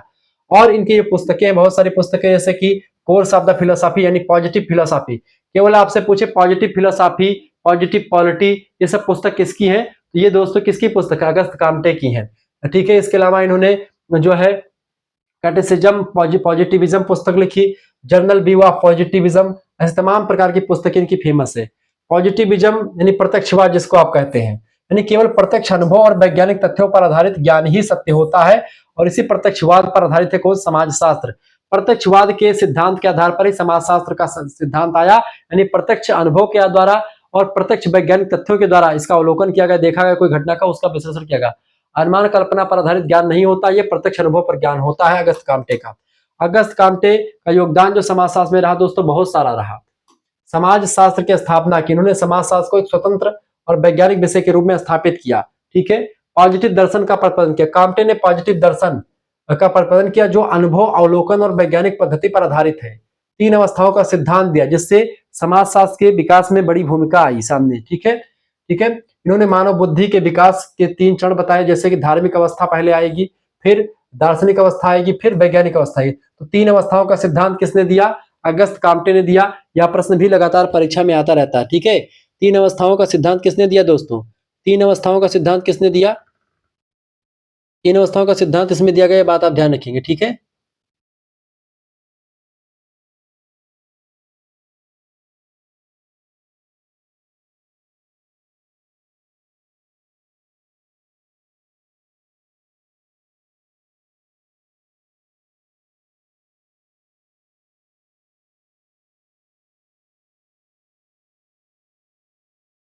तो इसके अलावा सामाजिक स्थितिकी और सामाजिक गतिशीलता गतिकी की अवधारणा भी दी। 2 पहलू बताए समाजशास्त्र के, सामाजिक गतिकी और सामाजिक स्थितिकी, 2 चीजें बताई। Social statics and social dynamics की बात करी। सामाजिक विज्ञानों का वर्गीकरण किया इन्होंने सामाजिक विज्ञानों को क्रमबद्ध रूप से उनका वर्गीकरण किया। ठीक है, सबसे पहला विज्ञान गणित को माना और सबसे जो नया विज्ञान है वो समाजशास्त्र को कहा। नैतिक और आध्यात्मिक नेता कहा जाता है इनको। काम्टे ने मानवता का धर्म यानी रिलीजन ऑफ ह्यूमैनिटी की स्थापना का विचार दिया। काम्टे का विश्वास था कि वैज्ञानिक ज्ञान के आधार पर समाज में व्यवस्था, प्रगति और मानव कल्याण संभव है। उनका नारा था कि व्यवस्था और प्रगति की आगे ही बात करते। तो अगस्त काम्टे ने 1838 से पहले समाजशास्त्र को ही सामाजिक भौतिकी कहा था, लेकिन उन्होंने ही इसको बाद में सोशियोलॉजी के नाम से संबोधित किया। ठीक है, ये बात आप ध्यान रखेंगे। आगे बढ़ते हुए चीजों को जानने का प्रयास करते हैं। वीडियो को लाइक और शेयर करते रहिएगा, आगे समझने का प्रयास करते हैं। तो भारत में समाजशास्त्र का जो विकास हुआ दोस्तों, वो कैसे हुआ? भारत में समाजशास्त्र का जो विकास हुआ उसका प्रारंभिक विकास हम थोड़ा सा जानने का प्रयास करते हैं। यहाँ पर आप देखिए प्रारंभिक विकास कैसे हुआ दोस्तों। भारत में समाजशास्त्र का आरंभ 19वीं शताब्दी के उत्तरार्ध में हुआ। पश्चिमी विद्वानों ने भारत के समाज, धर्म, जाति, रीति रिवाज का अध्ययन किया और उनके विवरण लिखे। इस काल में यह अध्ययन समाजशास्त्र नहीं बल्कि मानव शास्त्र के रूप में अधिक सिद्ध हुआ। चूंकि जब भारतीय समाज के बारे में उनको डिटेल से पता नहीं है तो इसके बारे में विदेशी विद्वान क्या लिख पाएंगे। जब भारतीय विद्वान लोग जैसे राधा कमल मुखर्जी, डॉक्टर जीएस घुरिये, ठीक है, गोविंद सदाशिवराव घुरिये, मानवेंद्र की जो है एमएन श्रीनिवास, ऐसे तमाम विद्वान है, तब जाकर के समाजशास्त्र का अध्ययन शुरू हुआ भारत में। ब्रिटिश शासन के दौरान जनगणना, भूमि व्यवस्था और प्रशासनिक आवश्यकताओं के कारण भारतीय समाज का अध्ययन प्रारंभ हुआ। सामाजिक सुधार आंदोलनों जैसे कि ब्रह्म समाज की स्थापना 1828 में, आर्य समाज की स्थापना दयानंद सरस्वती जी ने की, ब्रह्म समाज राजा राम मोहन राय, प्रार्थना समाज की स्थापना, ये सब होती गई। समाजशास्त्री चिंतन के विकास में योगदान इन लोगों का इन सभी समितियों का रहा। लेकिन विश्वविद्यालयों में समाजशास्त्र का विकास जो हुआ, इसकी बात हमको करना है। ठीक है, समय आया दोस्तों 20वीं शताब्दी का। उसके प्रारंभ में समाजशास्त्र को विश्वविद्यालयों में एक स्वतंत्र विषय के रूप में स्थान मिला। 1919 में सबसे पहले मुंबई विश्वविद्यालय में भारत में सर्वप्रथम समाजशास्त्र विभाग की स्थापना होती है और इसके बाद कलकत्ता विश्वविद्यालय, फिर लखनऊ विश्वविद्यालय, फिर मद्रास विश्वविद्यालय, फिर पंजाब विश्वविद्यालय में समाजशास्त्र पढ़ाया जाने लगा। अगर आपसे पूछे उत्तर प्रदेश में सबसे पहले किस विश्वविद्यालय में समाजशास्त्र का अध्ययन शुरू हुआ, तो वो विश्वविद्यालय का नाम है लखनऊ विश्वविद्यालय, जो कि एक स्टेट यूनिवर्सिटी है। जबकि अगर आपसे पूछा जाए कि भारत में 1919 में सबसे पहले मुंबई विश्वविद्यालय में समाजशास्त्र विभाग की स्थापना होती है और वहीं से अध्ययन शुरू हुआ। स्वतंत्रता के बाद अनेक विश्वविद्यालयों में समाजशास्त्र के विभाग स्थापित हुए और शिक्षण अनुसंधान का विस्तार हुआ। ठीक है, अब इसकी विशेषताओं को समझने का प्रयास करते हैं। भारत में समाजशास्त्र की प्रमुख विशेषताएं देखिए, विविधता का अध्ययन। क्योंकि भारत में अगर समाजशास्त्र का अध्ययन करें तो भारत की विविधता को आपको समझना पड़ेगा। देखिए, भारत विविधताओं का देश है। यहाँ जाति, धर्म, भाषा, क्षेत्र, संस्कृति, इन सभी में बहुत सारी विविधता है। तो समाजशास्त्रीय अध्ययन इसका किया गया। परंपरा और आधुनिकता का अध्ययन, ठीक है, विशेषता परंपरागत सामाजिक संरचना के साथ साथ आधुनिक सामाजिक परिवर्तनों का अध्ययन किया गया भारत में। फिर इसके अंदर जाति व्यवस्था का अध्ययन किया गया। भारतीय समाज में जाति व्यवस्था की जटिलता और उसके प्रभावों का गहन अध्ययन समाजशास्त्र की एक महत्वपूर्ण विशेषता रही। इसके अलावा अगली विशेषता ग्रामीण समाज पर बल दिया गया। भारत में अधिक जनसंख्या चूंकि ग्रामीण क्षेत्रों में रहती है, इसकी वजह से ग्रामीण समाज का अध्ययन विशेष रूप से किया गया। फिर इसके बाद में सामाजिक समस्याओं पर ध्यान दिया गया, जैसे गरीबी, अशिक्षा, बेरोजगारी, दहेज प्रथा, अस्पृश्यता, नशाखोरी, इन सभी समस्याओं का अध्ययन और समाधान समाजशास्त्र का महत्वपूर्ण क्षेत्र रहा। फिर इसके बाद में भारतीयकरण, यानी कि समाजशास्त्र के सिद्धांतों और पद्धतियों का भारतीय समाज के संदर्भ में विकास किया गया। यानी कि जो भी सिद्धांत पहले विकसित थे, उन सिद्धांतों को भारत में लागू करने का प्रयास किया गया। परिवर्तन का फिर अध्ययन हुआ, क्योंकि स्वतंत्रता आंदोलन चले, औद्योगिकरण आया, शहरीकरण आया, पश्चिमीकरण, भूमंडलीकरण, जिसको वैश्वीकरण भी कहते हैं, ग्लोबलाइजेशन हुआ। इससे समाज में बहुत सारा बदलाव आया। उन बदलावों का अध्ययन भी किया गया, परिवर्तनों का विश्लेषण किया गया समाजशास्त्र के ही द्वारा, और अनुसंधान की समृद्ध परंपरा आगे बढ़ी। भारतीय समाजशास्त्रियों ने क्षेत्रीय अध्ययन किया, सर्वेक्षण किया, सहभागी परीक्षण किया, तमाम प्रकार की वैज्ञानिक विधियों का प्रयोग करके एक समृद्ध रिसर्च परंपरा का विकास किया, जो कि समाजशास्त्र के लिए बहुत जरूरी काम था। ठीक है, इस तरीके से चीजें आगे बढ़ी। अब भारत में समाजशास्त्र ने सामाजिक सत्य को जानने, समाज की समस्याओं को समझने तथा सामाजिक परिवर्तन के लिए मार्ग प्रशस्त करने में महत्वपूर्ण भूमिका निभाई। ये बात आप ध्यान रखेंगे। ठीक है, अब भारत के प्रमुख समाजशास्त्रियों की अगर बात की, भारत में जिन समाजशास्त्रियों का योगदान रहा भारतीय समाजशास्त्र को आगे बढ़ाने में, ठीक है, उनका भारत में समाजशास्त्रियों में जीएस घुरिये, गोविंद सदाशिवराव घुरिये पूरा नाम, एमएन श्रीनिवास, राधा कमल मुखर्जी का नाम बड़ा योगदान में रहता है।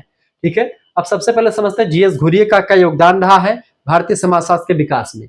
इनका पूरा नाम है गोविंद सदाशिवराव घुरिये। जन्म हुआ था 1893 में महाराष्ट्र में।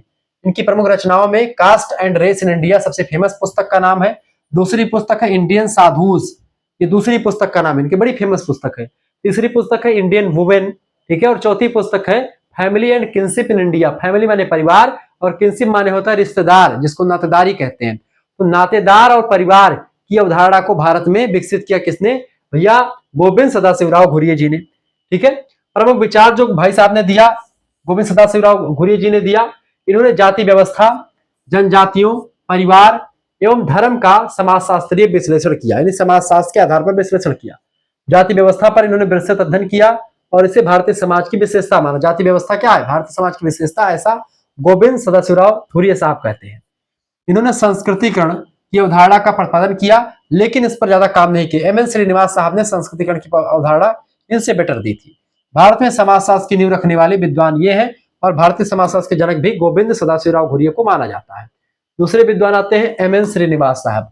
देखिए भैया, एकदम से ब्रिलियंट टाई सूट में एकदम सुसज्जित, ऐसे महान विद्वान का पूरा नाम था मैसूर नागस्वामी श्रीनिवास। नाम से स्पष्ट है कि ये दक्षिण भारत के ही होंगे। मैसूर जो कर्नाटक में पड़ता है, वहीं पर जन्म हुआ 1916 में। प्रमुख रचनाओं में social change in modern India, बड़ी फेमस पुस्तक, किस तरीके से आधुनिक भारत में सामाजिक परिवर्तन हुआ उस पर बड़ी जबरदस्त पुस्तक है इनकी। ठीक है, एमएन श्रीनिवास साहब की। इसके अलावा इन्होंने पुस्तक लिखा religion and society among the Coorgs of South India, यानी कुर्ग जनजाति का अध्ययन भी इन्होंने किया।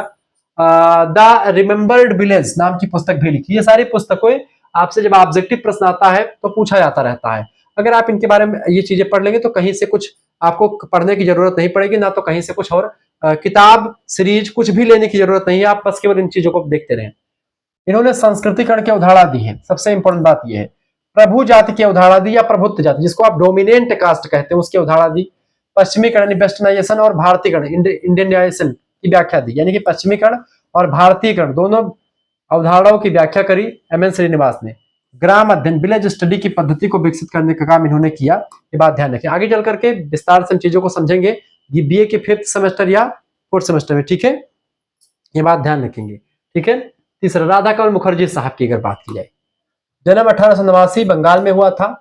The changing culture of India नाम की पुस्तक लिखी, पहली बड़ी फेमस पुस्तक है।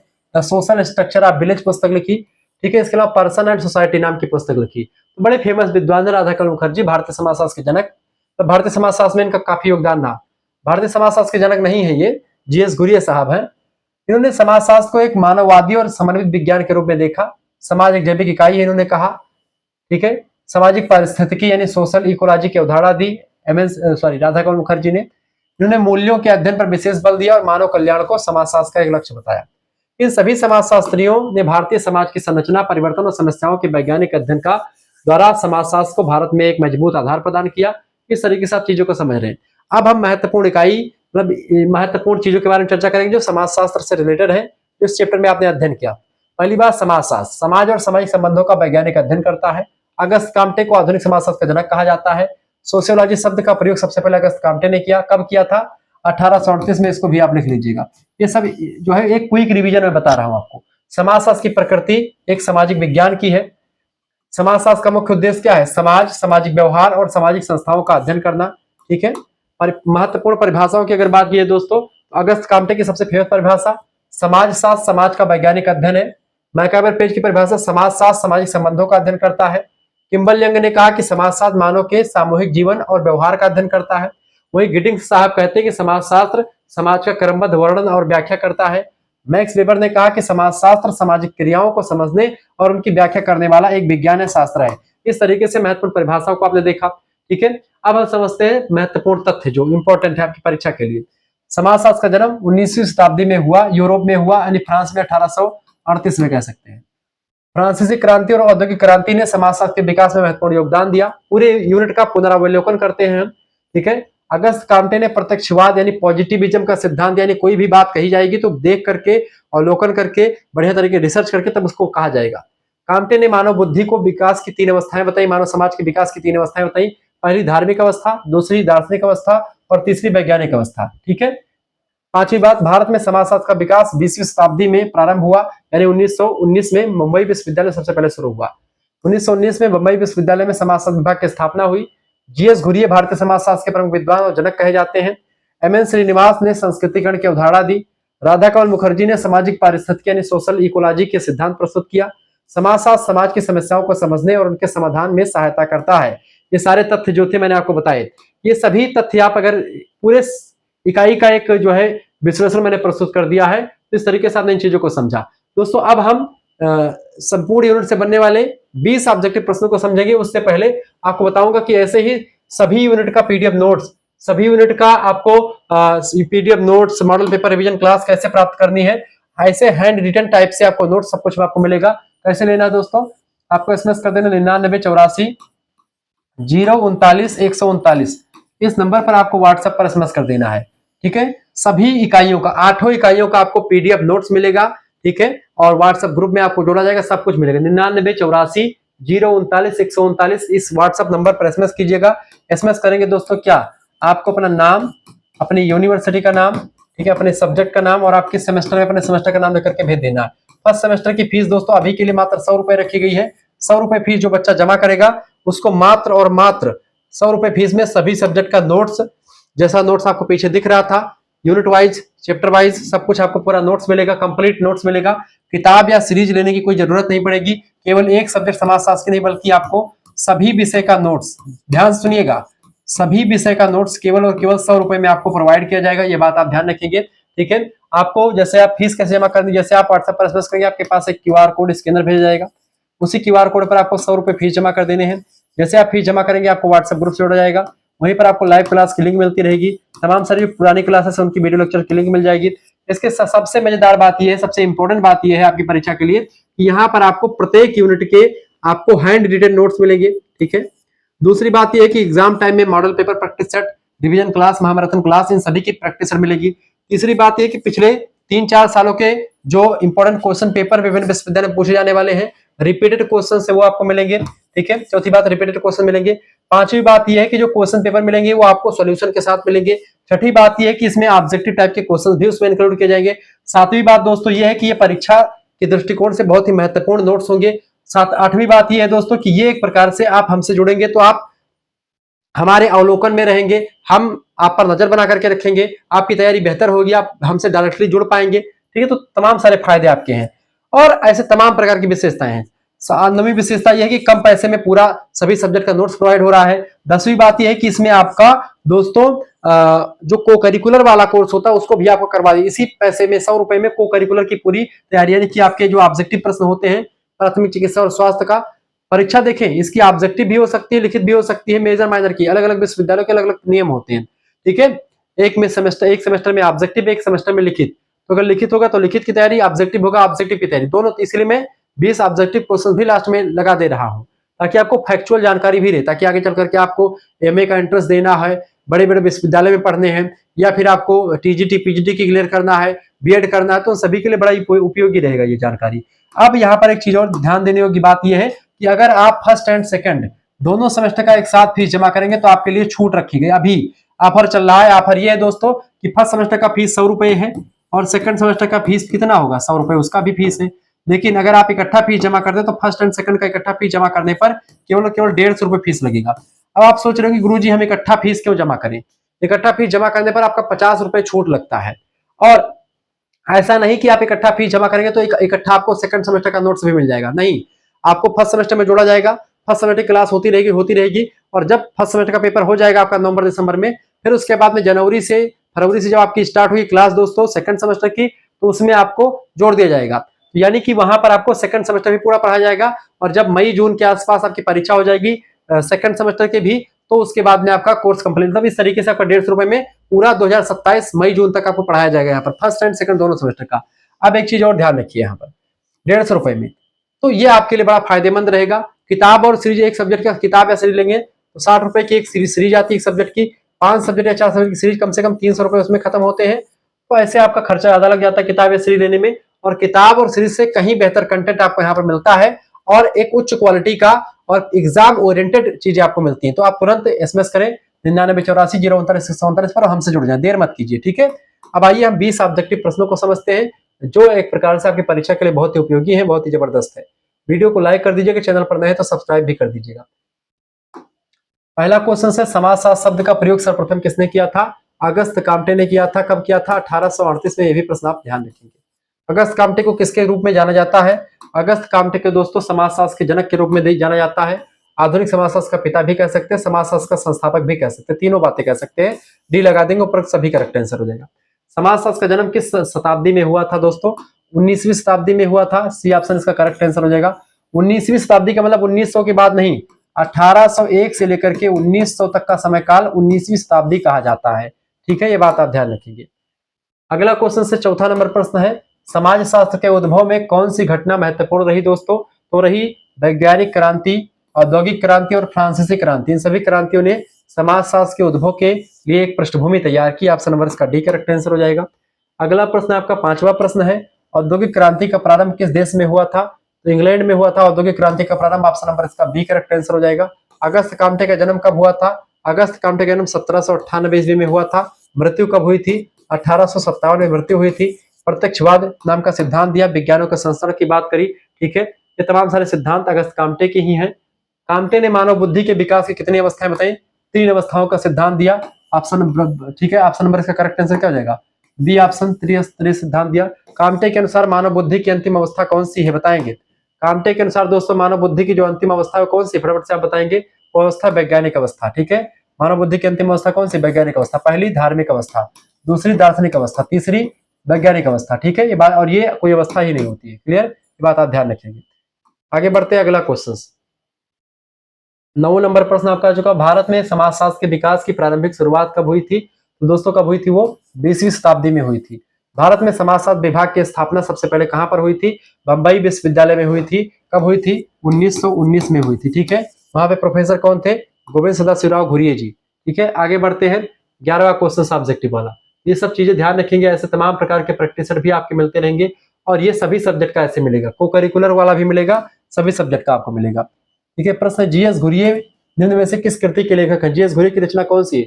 जाति और वर्ग भारत में, भारतीय संस्कृति, भारत में परिवार और विवाह, ये तीनों पुस्तकें इन्हीं की हैं। अंग्रेजी में बोले तो इसको कह सकते हैं caste and class in India. ठीक है, भारतीय मतलब इंडियन कल्चर, पुस्तक भारत में परिवार और विवाह यानी किनशिप और परिवार यानी family and marriage in India, GS Ghurye की पुस्तक है ये सभी। अगला क्वेश्चन, एम एन श्रीनिवास ने किस अवधारणा का प्रतिपादन किया है? संस्कृतिकरण के बारे में उन्होंने बताया है। ऑप्शन नंबर 1 करेक्ट आंसर हो जाएगा। एम एन श्रीनिवास की प्रमुख कृति कौन सी है? प्रमुख रचना दोस्तों जाति वर्ग और सत्ता की बात करते हैं वो। ऑप्शन नंबर इसका करेक्ट आंसर क्या हो जाएगा? ठीक है, बी ऑप्शन करेक्ट आंसर हो जाएगा।